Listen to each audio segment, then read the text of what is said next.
Reaction के बारे में मेरे को कोई कुछ बताओ। वुड्स रिएक्शन या वुड सिंथेसिस में होता क्या है? पढ़ा हुआ है तुमने दो दो बार, आई हो। एक बार 11वीं में, एक बार 12वीं में। याद है किसी को?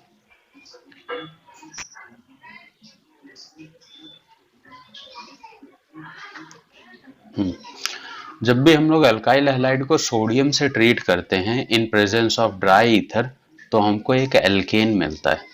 मतलब इस पूरे रिएक्शन का ओवरऑल कॉन्सेप्ट अगर मैं देखूं तो ऐसा है कि अगर मैं दो RX ग्रुप ले लूं, ठीक है, और इसमें दो Na डाल दूं, ठीक है, तो और ड्राई ईथर के प्रेजेंस में ये रिएक्शन होता है, ठीक है। तो फाइनली बुक में ऐसा दिखाता है ना कि ये दोनों X क्या होते हैं, ये Na निकाल के लेके जाता है और ये वाला R इससे जुड़ जाता है, तो आर आर का कॉम्बिनेशन हो जाता है और 2NaX क्या हो जाता है, बाहर चला जाता है, ठीक है, राइट। ये तो बुक का कॉन्सेप्ट है, बट मैकेनिज्म देखो क्या होता है। अब इसका अगर मैं मैकेनिज्म समझाऊं तो सबसे पहले जो स्टेप है, ठीक है, वो सोडियम की है। सोडियम ऐसा मेटल है जो खुद अपना इलेक्ट्रॉन डोनेट करके अपना ऑक्टेट कंप्लीट कर लेता है इसे, राइट, ठीक है। ये तो होगी पहली स्टेप, सबसे पहले ये होगा। दूसरे स्टेप की अगर मैं बात करूं तो ये जो RX ग्रुप है, RX ग्रुप को अगर मान लो एक नॉर्मल मीथेन क्लोराइड में बना लूं ऐसे, तो ये जो इलेक्ट्रॉन निकला हुआ है सोल्यूशन में से वो इस पे रिएक्शन करेगा, ठीक है। अब ध्यान दो, अगर इस कार्बन और इस क्लोरीन में मैं बोलूं कौन ज्यादा इलेक्ट्रोनेगेटिव है, तो क्या बोलोगे? क्लोरीन। मतलब इस पे पार्शियली नेगेटिव चार्ज है और इस कार्बन पे क्या आ जाएगा, पार्शियली पॉजिटिव। तो ये इलेक्ट्रॉन किसके ऊपर रिएक्शन करेगा, क्या लगता है? इसके ऊपर करेगा या इसके ऊपर करेगा? अपोज कार्बन पे करेगा। और जैसे ही ये कार्बन पे रिएक्शन करता है ये इलेक्ट्रॉन, ठीक है, ये दोनों, ये ज्यादा इलेक्ट्रोनेगेटिव है ना, तो ये क्लोरीन पे शिफ्ट होके बाहर निकल जाते हैं, ठीक है। तो क्लोरीन तुमको ऐसे दिखने लगेगा, अपना ऑक्टेट लेके बाहर चला जाएगा, बट इसने कार्बन का एक इलेक्ट्रॉन छीना हुआ है तो इसके ऊपर आ जाएगा नेगेटिव चार्ज।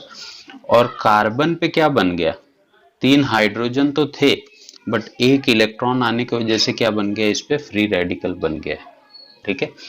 अब आगे की कहानी सेम है, सोल्यूशन में बहुत सारे ऐसे फ्री हुए होंगे, तो ये दोनों फ्री रेडिकल कंबाइन होके क्या बना देते हैं, क्या बनाएंगे? फ्री रेडिकल एक ही तो बना नहीं होगा। अगर मैं एक मोल भी लेता हूं किसी भी केमिकल कंपाउंड का, तो उसमें भी कितने मॉलिक्यूल्स होते हैं?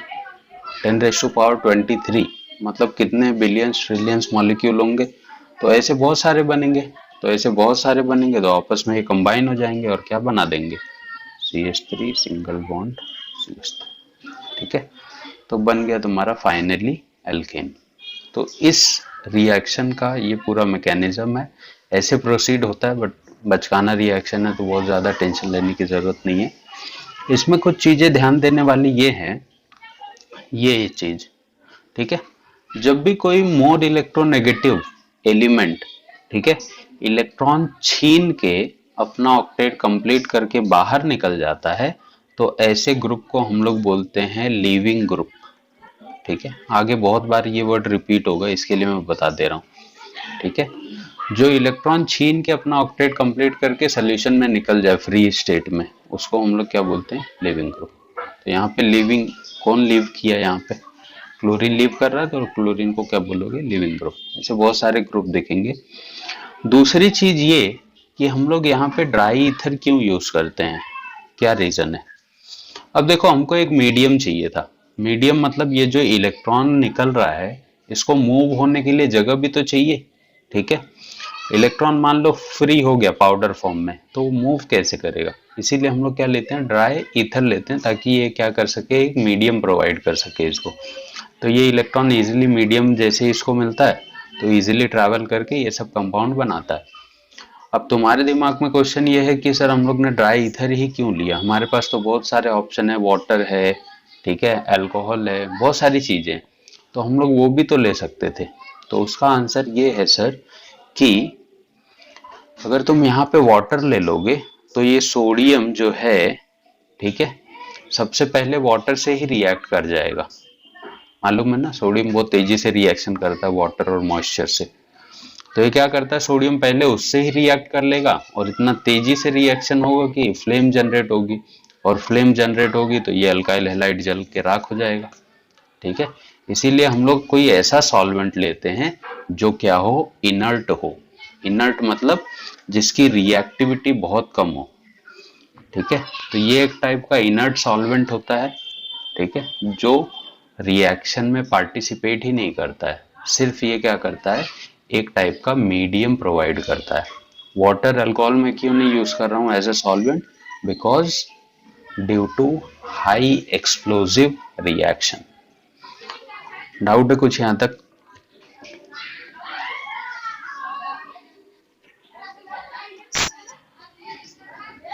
फोर्थ स्टेप में ये बोल सकते हो कि जो Na+ बना हुआ है और जो Cl- बना हुआ है, ये लोग आपस में अटैक करके NaCl बना लेंगे और वो हमारे रिएक्शन का क्या है, बाई प्रोडक्ट है। ठीक है, right. Water can not be used because,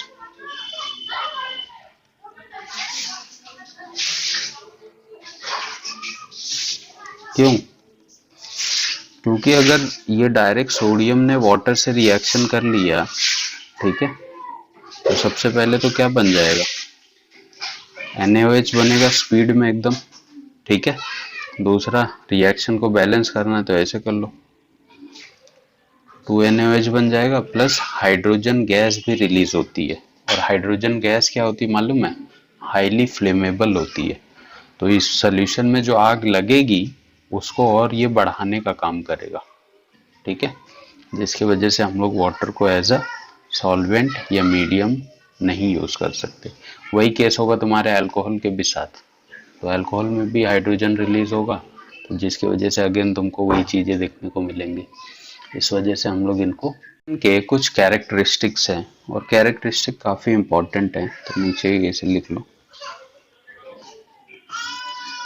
ठीक है, इसका पहला कैरेक्टरिस्टिक ये है कि they will only form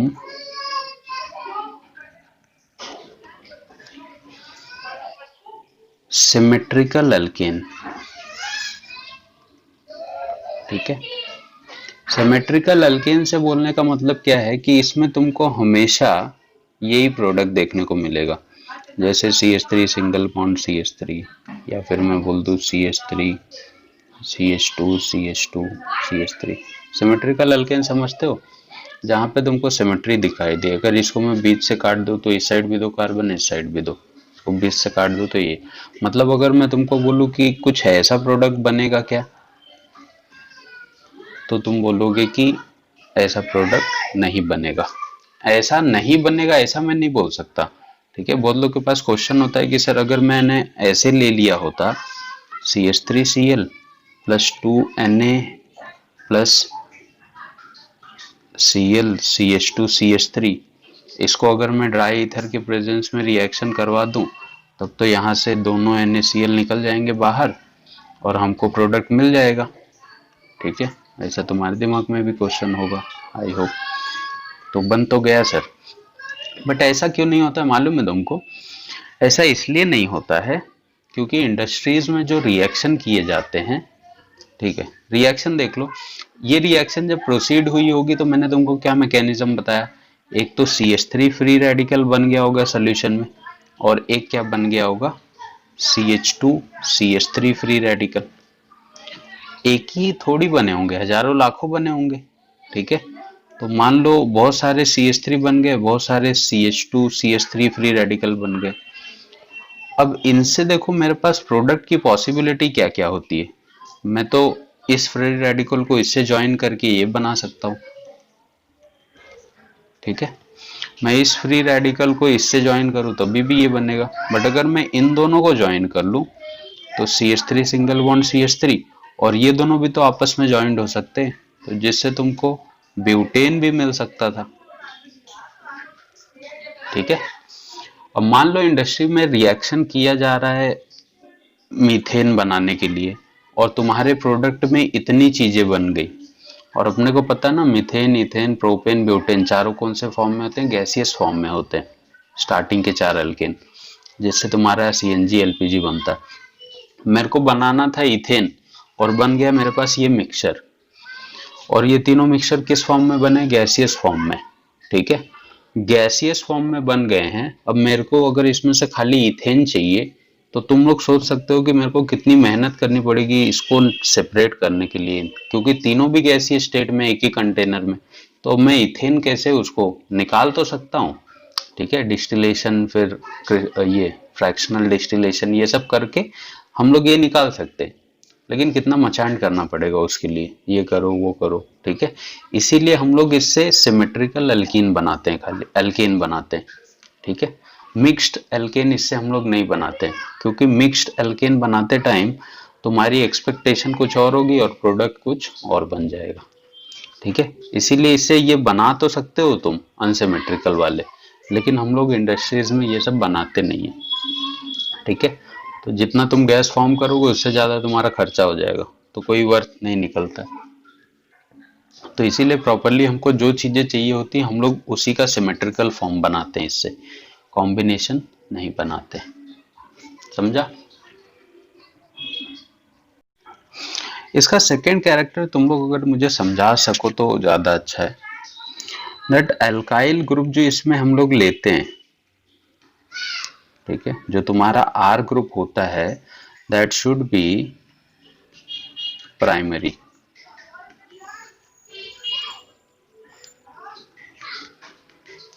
primary alkyl halide मुझे लेने पड़ते हैं, या प्राइमरी अल्काइल ग्रुप लेना पड़ता है, ऐसा क्यों?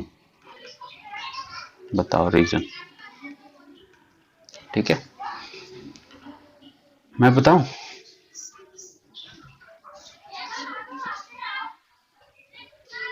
हाँ हाँ, बिकॉज अगर आप बिल्कुल सही हो, आप जीतते हो 1 करोड़, अद्भुत।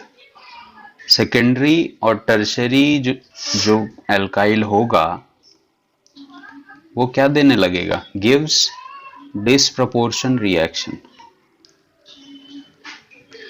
ठीक है, और डिसप्रपोर्शनेशन रिएक्शन में बनता क्या है मालूम है? एक तो तुम्हारा एल्केन ही रहेगा, बट दूसरा किस में कन्वर्ट हो जाता है? एल्कीन में, जबकि मेरे को एल्कीन चाहिए नहीं यहाँ पे। ठीक है, राइट।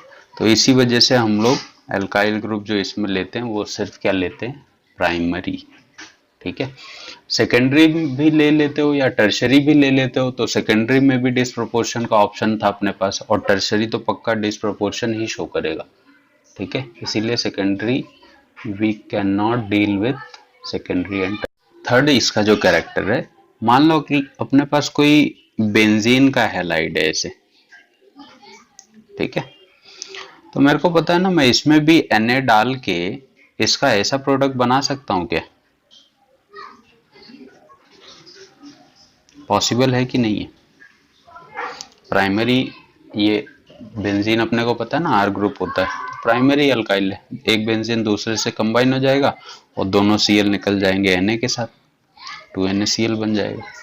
राइट, इसको 2 कर दो, इसको भी 2 कर दो चाहिए तो। पॉसिबल है कि नहीं है?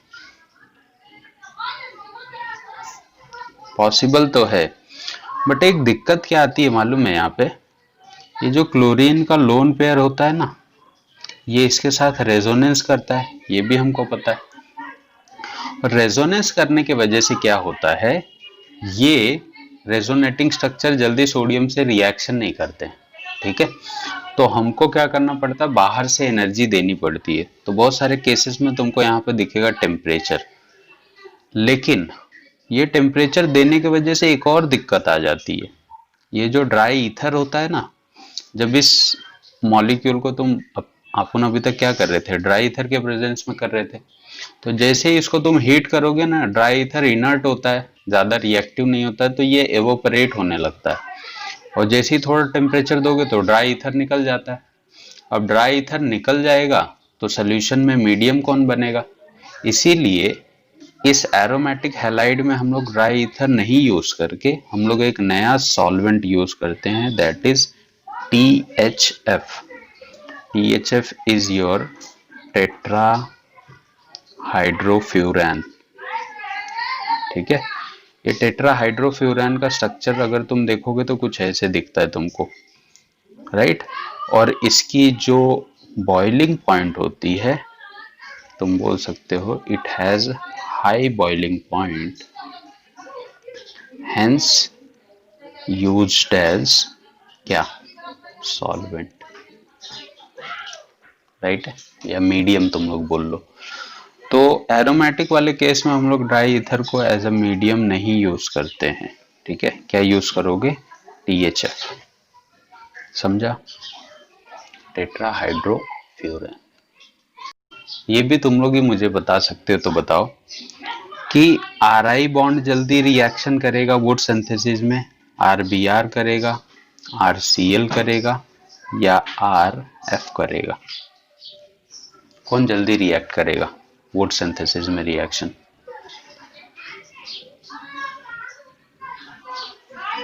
नहीं, ये ऑर्डर होता है रिएक्टिविटी का इसमें। क्यों मालूम है? क्योंकि हमको ये बॉन्ड ब्रेक करके चाहिए, और बॉन्ड ब्रेक किसमें होगा, ये कार्बन हो गया, ये आयोडीन हो गया, ये कार्बन हो गया, ये Br हो गया, ये कार्बन हो गया, ये Cl हो गया, और ये हो गया। किसमें जल्दी बॉन्ड ब्रेक होता हुआ दिख रहा है? जितना बड़ा एटम होगा उतना जल्दी बॉन्ड ब्रेक होगा। ठीक है, और RF का तो रिएक्शन अपने को करना ही नहीं है, पहली बात तो ये, ठीक है, क्योंकि ये रिजल्ट देता ही नहीं है। तुम लोग लिख सकते हो reason, it do not gives this result. क्यों? रीजन ये है कि इसकी इलेक्ट्रोनेगेटिविटी इतनी ज्यादा होती है कि ये बॉन्ड ब्रेक ही नहीं होता है। वो जो बाहर से इलेक्ट्रॉन आ रहा था ना, इसके पास कार्बन था, यहाँ पे फ्लोरीन अगर रहेगा ना, तो ये बाहर से इलेक्ट्रॉन इस पे आना चाहेगा, ये फ्लोरीन इसको छोड़ेगा ही नहीं, इतना तेजी से खींच के रखता है। ठीक है, और वैसे भी इसका एटॉमिक साइज बहुत कम होता है, इसके वजह से ये बॉन्ड ब्रेक करना थोड़ा सा हार्ड हो जाता है। ठीक है, तो जितना बड़ा इनका लेंथ होगा, बॉन्ड लेंथ, उतना इजीली ब्रेक होते हैं। तो सबसे जल्दी RI देता है ये रिएक्शन। ठीक है, THF वगैरह कहीं लिखा हुआ दिखेगा तो टेंशन मत लेना, रीजन मैंने तुमको बता दिया है।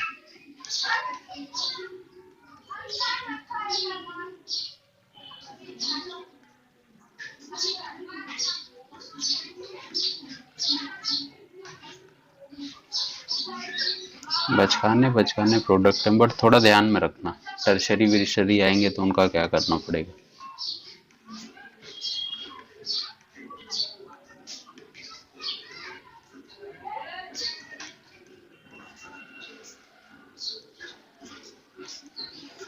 चलो ये 5 देखते हैं पहले, फिर जैसा आप बोले। इसका बना होगा CH3 सिंगल बॉन्ड CH3, बाकी वो बाय प्रोडक्ट बनाने की जरूरत नहीं है।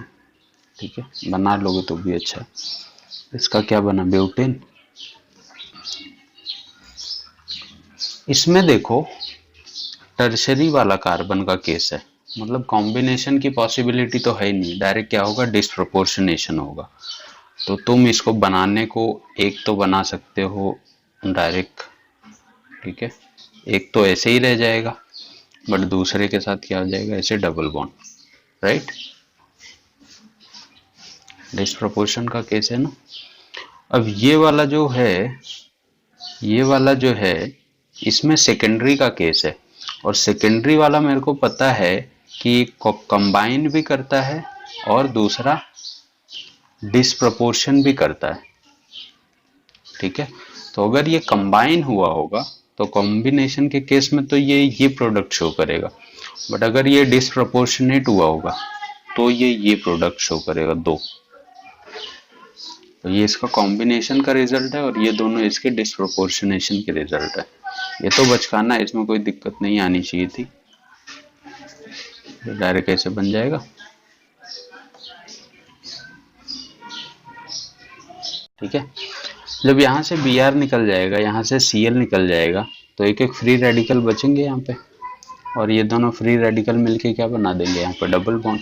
ऐसे अगेन ये भी वही केस है, यहाँ से ये निकल जाएगा, यहाँ से ये, यहाँ पे फ्री रेडिकल, यहाँ पे फ्री रेडिकल, तो this will be like this.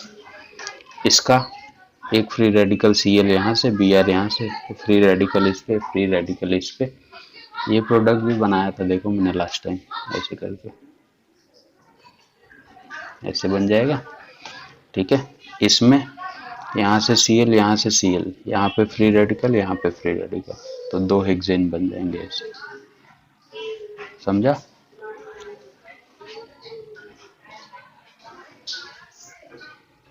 पहला नहीं हुआ तो बाकी कैसे हो गया यार। इसका तो ये निकला होगा तो यहाँ पे फ्री रेडिकल आ गया होगा, ये निकला होगा तो यहाँ पे फ्री रेडिकल आ गया होगा। अब ये दोनों भी होमोलिटिक फ्यूजन कर लेंगे ना रेडिकल्स, जिसकी वजह से तुमको ऐसे दिखेगा, ऐसे जिसका है उसका सही है, ये इससे बॉन्ड बना लेगा, ये इससे बॉन्ड बना लेगा, समझा। गलत हो गया सर। फिर यहाँ से ये निकलेगा, यहाँ से ये निकलेगा, यहाँ पे फ्री रेडिकल, यहाँ पे, फिर इस डबल बॉन्ड का होमोलिटिक फ्यूजन होगा, ये बॉन्ड बना लेगा इससे, ये बॉन्ड बना लेगा इससे, तो this will be your final product. ऐसे क्या होगा, दोनों गलत हो गए। कि इसमें होगा क्या, Cl निकलेगा, Br निकलेगा, तो यहाँ पे फ्री रेडिकल फॉर्म होंगे जिसकी वजह से साइक्लोप्रोपेन बनना चाहिए। लेकिन किसी ने तो मेरे को एक बार क्वेश्चन पूछा था कि सर मान लो ऐसा बन गया, ठीक है, यहाँ पे एक फ्री रेडिकल आ गया, यहाँ पे फ्री रेडिकल आ गया, लेकिन अपने पास सोल्यूशन में ऐसे बहुत सारे होंगे, मतलब एक चीज और ऐसी होगी जिसके पास फ्री रेडिकल होगा, और हमको पता है कि ये दोनों फ्री रेडिकल मिलके बॉन्ड बना देंगे और ये बना देंगे, तो इससे मेरे को तो सर साइक्लोहेक्सेन का स्ट्रक्चर मिलता है जो कि हाईली स्टेबल होता है, तो ये क्यों नहीं बन रहा है, ठीक है। तो द थिंग इज, जब तुम्हारा रिएक्शन चालू होगा, है कि नहीं, ये लीगल क्वेश्चन तुम्हारे दिमाग में आता है ऐसा कुछ।